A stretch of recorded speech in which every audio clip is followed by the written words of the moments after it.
Hello guys, ഇന്നത്തെ video എന്ന് പറയുന്നത് നമ്മൊരു പേപ്പർ സോപ്പ് ഉണ്ടാക്കണതാണ്. അതിനാണ് നമുക്ക് പോകാം. ഇതിന് വേണ്ടിയുള്ള സാധനങ്ങൾ ടിഷ്യൂ പേപ്പർ, സോപ്പ്, പിന്നെ അത് ഫുഡ് കളർ. അതിൽ തന്നെ വേണ്ടത് സോപ്പ് എടുത്തിട്ട്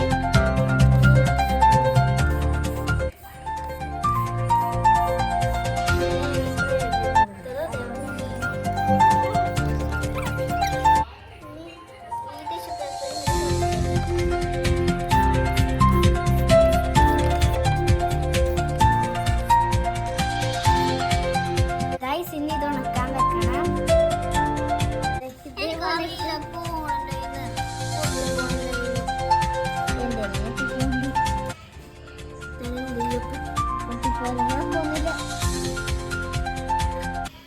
അടുത്തതും അതേപോലെ തന്നെ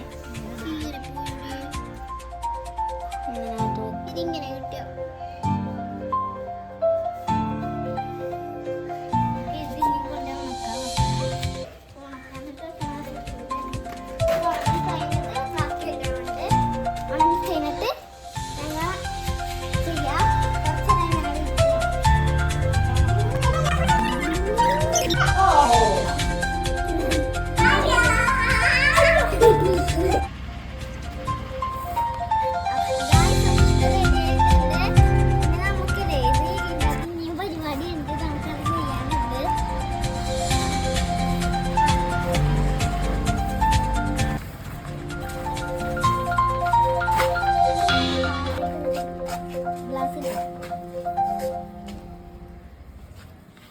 ഇനി നമുക്ക് ചെറിയ കഷ്ണങ്ങളായിട്ട് ഇടാം.